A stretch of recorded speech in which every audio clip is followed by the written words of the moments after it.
নমস্কাৰ জেআৰজি ব্লগলৈ পুনৰবাৰ সকলোকে স্বাগতম জনাইছো। আজি আমি আলোচনা কৰিবলৈ লৈছো পঞ্চায়ত ব্যৱস্থা আৰু আগন্তুক পঞ্চায়ত নিৰ্বাচন সম্পৰ্কত।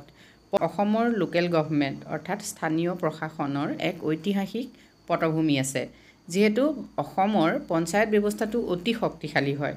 অসমৰ গাঁওবোৰত বহু আগতে বিভিন্ন নাম বা ৰূপত শক্তিশালী পঞ্চায়ত গঠন হৈছিল।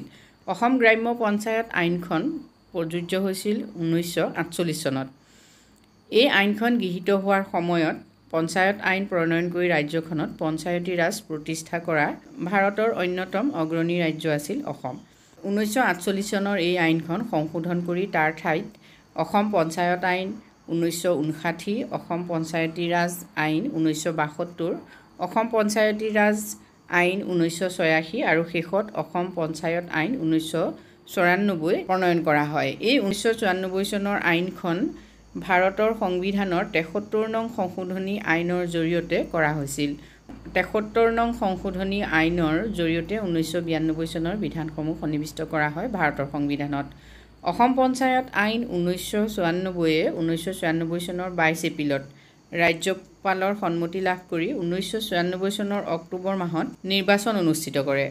অসমৰ পঞ্চায়তী ৰাজ ব্যৱস্থাটো 3 টায়াৰ ব্যৱস্থা হয়, অৰ্থাৎ 3 স্তৰৰ হয়। প্ৰথম পৰ্যায়টো হ'ল গাঁও পঞ্চায়ত, আৰু গাঁও পঞ্চায়ত গঠন কৰা হয় গাঁওসমূহৰ মাজত। তাৰপাছত আহিলে মিডল লেভেলটো সাধাৰণতে আঞ্চলিক পঞ্চায়ত বুলি কোৱা হয়, আৰু এই আঞ্চলিক পঞ্চায়ত ব্লক লেভেলত হয় গঠন। আৰু জিলা পৰিষদ বিশেষকৈ গঠন হয় ডিষ্ট্ৰিক্ট লেভেলত।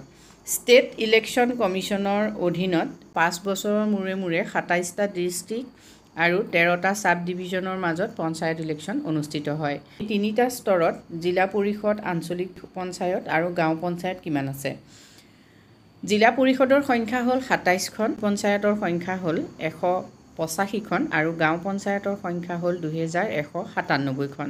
জিলা পৰিষদ, আঞ্চলিক পঞ্চায়ত, গাঁও পঞ্চায়ত এই 3টা স্তৰৰ বাবে কিমানজন প্ৰতিনিধিৰ প্ৰয়োজন হয় সেই সম্পৰ্কত আপোনালোকে চাওক।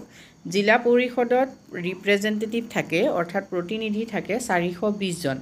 মানে এখন জিলা পৰিষদলৈ 420 জন প্ৰতিনিধি নিৰ্বাচিত হয়। ইয়াত 27 জন চেয়াৰপাৰচন থাকে, অৰ্থাৎ সভাপতি থাকে। মানে জিলা পৰিষদলৈ যিসকল প্ৰতিনিধি নিৰ্বাচিত হয় সেইসকলৰ মাজত আকৌ 27 জন চেয়াৰপাৰচন হয়, যিহেতু জিলা পৰিষদ 27খন হয়। গতিকে 27খন জিলা পৰিষদত এজন সভাপতি থাকিব।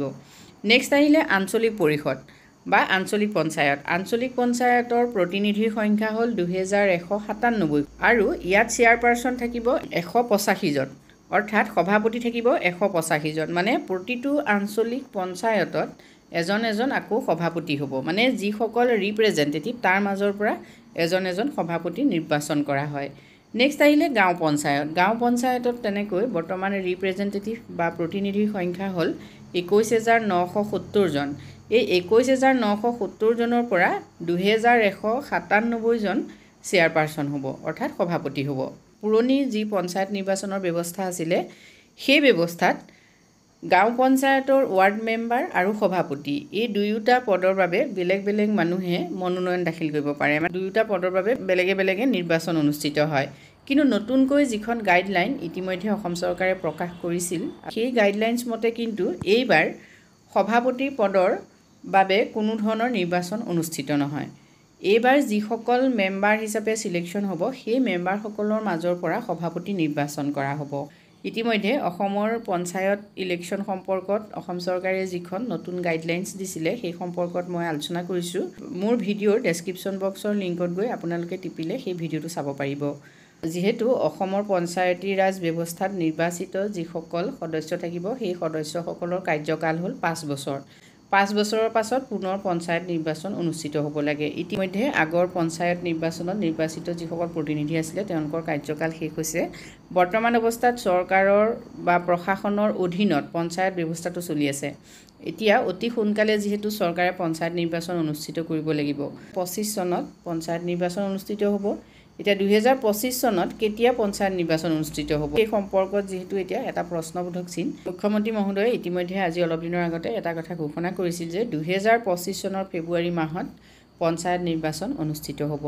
আৰু পঞ্চায়ত নিৰ্বাচন তেতিয়াহে কিন্তু অনুষ্ঠিত কৰিব পাৰিব যেতিয়া 2024 চনৰ 30 ডিচেম্বৰৰ ভিতৰত সংশোধিত ভোটাৰ তালিকাখন প্ৰস্তুত কৰি প্ৰকাশ কৰা হ'ব।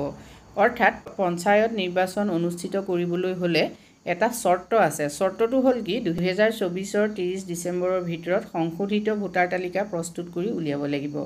যদি 2024 চনৰ 30 ডিচেম্বৰৰ ভিতৰত সংশোধিত ভোটাৰ তালিকাখন প্ৰস্তুত কৰি প্ৰকাশ কৰা হয় তেতিয়াহ'লে 2025 চনৰ ফেব্ৰুৱাৰী মাহত পঞ্চায়ত নিৰ্বাচন অনুষ্ঠিত হ'ব। এতিয়া পঞ্চায়ত নিৰ্বাচনত যিসকলে ইতিমধ্যে প্ৰতিনিধি হিচাপে নিজকে প্ৰতিদ্বন্দ্বিতাৰ বাবে আগবঢ়াব বিচাৰে তেখেতসকলে কিন্তু এতিয়াৰ পৰা নিজকে সাজু কৰিব লাগিব। আজি ভিডিঅ'টোৰ জৰিয়তে আমি আপোনালোকৰ বাবে এইখিনি কথা আলোচনা কৰিছোঁ। যদি আপোনালোকৰ ভাল লাগিছে তেতিয়াহ'লে কমেণ্ট কৰিব আৰু ভৱিষ্যতে এনেধৰণৰ ভিডিঅ' পাবৰ বাবে মোৰ চেনেলটো ছাবস্ক্ৰাইব কৰি থ'বলৈ নাপাহৰিব। আজিলৈ ইমানেই, ধন্যবাদ।